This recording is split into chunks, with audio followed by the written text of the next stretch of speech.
Yo, welcome to the party, Next Gen Mafia, and we're back with another reaction. But this reaction is very different. And listen, before I get to what it is, listen, follow the Twitch, bro. Follow the Twitch. I'm trying to work on being consistent over there, like how I'm consistent on YouTube. Majority of the time before y'all get on my ass. But yes, trying to be consistent on both platforms. That's the point. So this video that we're about to watch is about the downfall of NBA Live. And the thing about that, NBA Live had a very nice run. It was way before 2K. Like, I wasn't a fan at the time, but if you look at like the juggernaut that they had, everybody had NBA Live. Like 2K was like, 2K? What's that? It's like something like that. But that was the point though. Let's get straight to it. No need for me to chat. It's very rare that a video game will be so bad that the company that makes it ends up apologizing.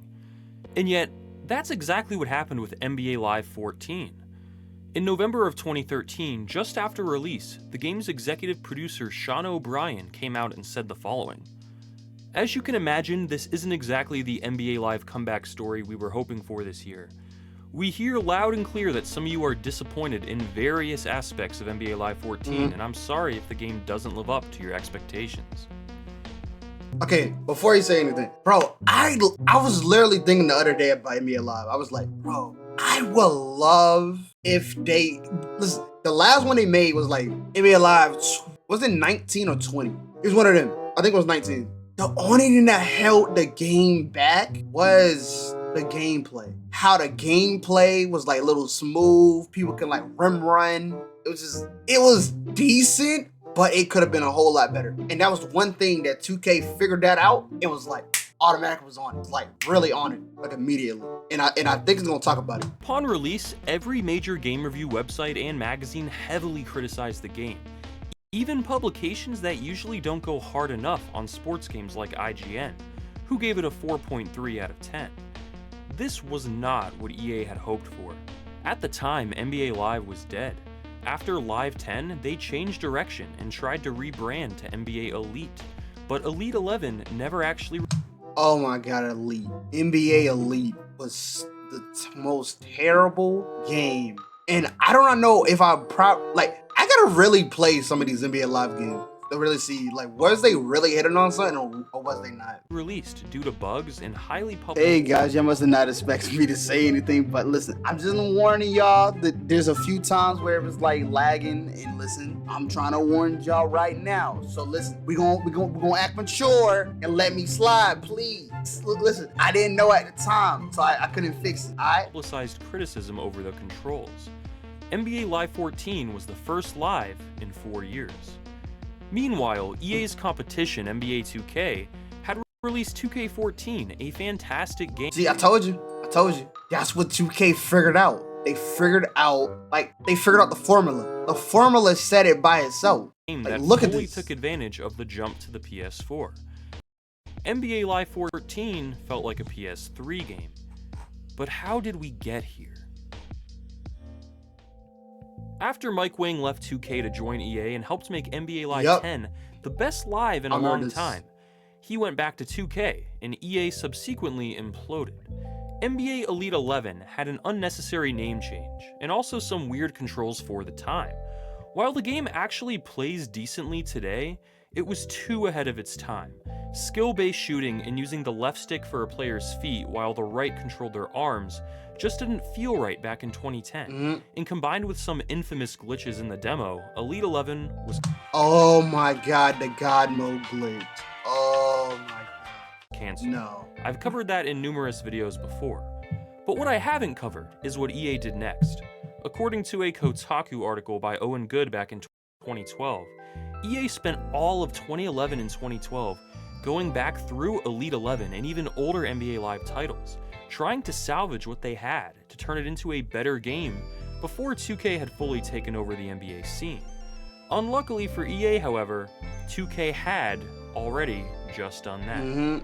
Creative director of EA's NBA division at the time, Jason Barnes, obsessively went through over 120 NBA games worth of motion captured animations, some of them mind-blowingly good.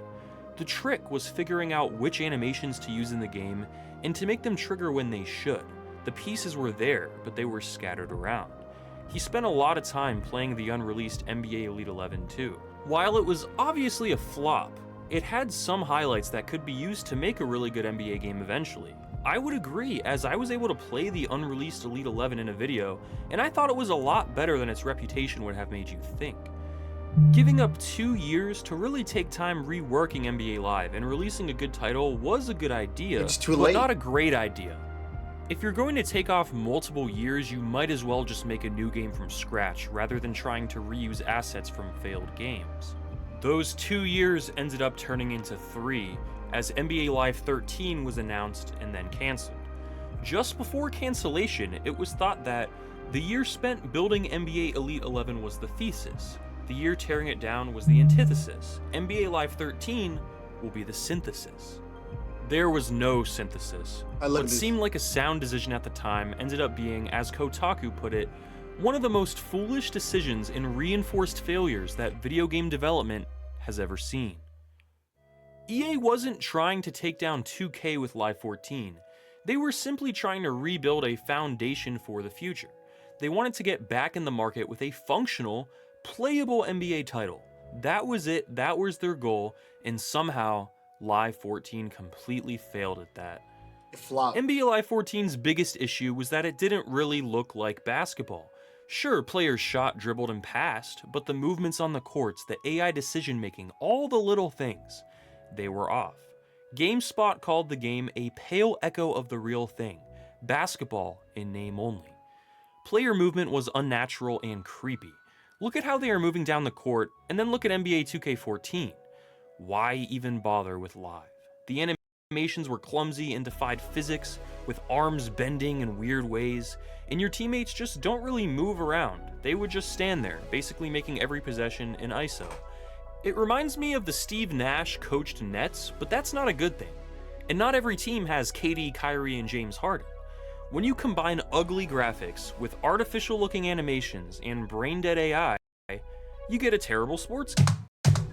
After reading about O'Brien talk about all the beautiful animations EA had for this game, what happened? Why was everything so bad? After years off, instead of trying to salvage what they had, they should have spent those few years rebuilding a new game from scratch. They wouldn't do that until Live 18, and it was far too late. Live 14 wasn't a very deep game either. Upon starting it up, 4 years since anyone had played an NBA Live, there wasn't even a tutorial or practice mode to help catch you up to speed. There was a franchise mode, but it was very bare bones compared to 2K. Yeah, there was just nothing notable about it. You simply signed free agents, drafted rookies, then played a season and viewed stats. The career mode, unlike 2K, had no story or cutscenes or any of the behind-the-scenes real-life moments you'd find in My Career. You simply made a player with a very basic editor, played a rookie game, and based on your performance you'd get drafted either high or low, and then you would play through NBA games. Graphically, this game was a joke. It looks like a PS3 game. No, I did. Meanwhile, 2K had released arguably the best looking sports game ever. I think I played this on Xbox. Look at this comparison once again. It's a joke. The only thing Live 14 had going for it was ESPN presentation and the live season mode. The presentation used ESPN broadcast packages and commentary from Mike Breen and Jeff Van Gundy, which at first seems pretty decent, but quickly you'll start hearing the same lines getting repeated, awkward timing, and the graphics are so ugly you don't even want to watch the replays. Like, how do you make Mike Breen sound bad? The announcers refer to players by pronouns and jersey numbers more than their actual names, like it's on the PlayStation 1. The live season mode was where you could complete challenges based on real-life performances in games, which was cool as it connected the game more to the real NBA. For example, if a player hit a game-winning buzzer beater in real life, after a few days it would be a playable challenge within this mode. Kinda cool. Beyond that, there was nothing redeemable about Live 14. In my opinion, the unreleased Elite 11 runs laps around it, which is crazy. What people assume NBA Elite 11 is what NBA Live 14 was. This was an all-time fumble. NBA Live became a joke mostly because of Live 14. Had Elite 11 been the only stumble along the way, and EA bounced back after a few years off with a solid title, the series might have had a chance. Sure, EA eventually released a passable, credible game with Live 18 and 19, but the consumer's perception of Live was so tarnished that those games failed to meet sales goals. EA trying to salvage what they already had led to an abomination that they couldn't recover from, allowing 2K to become the undisputed NBA game. In 2024, EA hasn't even bothered with basketball outside of mobile games in 6 years. And 2K, owning the entire market, is now free to hyper-monetize their games and suck the wallets of their consumers dry. Because what else are they gonna do, go play NBA Live? You can blame EA in a way for 2K becoming worse over the years. With no competition, corporations get cocky and start looking for more and more ways to maximize profits and maintain long-term success. Had Elite 11 been given just a bit more time, had Mike Wang never left EA, had Live 14 been built from scratch, maybe things would be different. So many what ifs, so few good basketball games since. Think about it. The best 2Ks are considered 2K11, 12, 14, 16. It wasn't until NBA Live truly died that 2K started shoving microtransactions and pay-to-win mechanics down our throats. NBA Live 14 was the worst NBA Live ever. Not only was it the worst game in the series, it also essentially killed the series. I can't help but wonder, however, if Madden would have had the same fate had 2K still been able to make NFL games. Because when I hear that Live 14 was a pale echo of the real thing, basketball in name only, that's how I feel about Madden's replication of football. I think the lesson here is that EA lost their touch making sports games a long time ago, and 2K is loving it as their profits rise every year, and we, the consumers, all lost in the end. Thanks for watching. That was a good one. That was the worst NBA Live ever, aka downfall of NBA Live 10 years. That was a decent watch. Hopefully that ended up giving anybody in depth what NBA Live were and what it was used to be. But man, I miss them days, man. I miss them days. Looking back at it, I didn't really have NBA Live. But looking at it in another aspect, I wish there was competitiveness, because 2K can get as lazy as they can, and people still gonna buy it because it's a basketball game. It's the only basketball game on the market right now. It's just how it is. But listen, hopefully y'all enjoyed. Y'all ended up watching all the way through. Listen, I just need to tell y'all a few things. Please don't forget to leave a like on your way out and subscribe. And also don't forget to share. And also tell me your favorite part in the video. Yeah, we're gonna continue to get you guys more reactions like these. Also slide through to the Twitch, man. The Twitch is a wonderful place. I normally engage with my chat majority of the time. Yeah, I appreciate y'all. NXG is about to be on top. Let's go.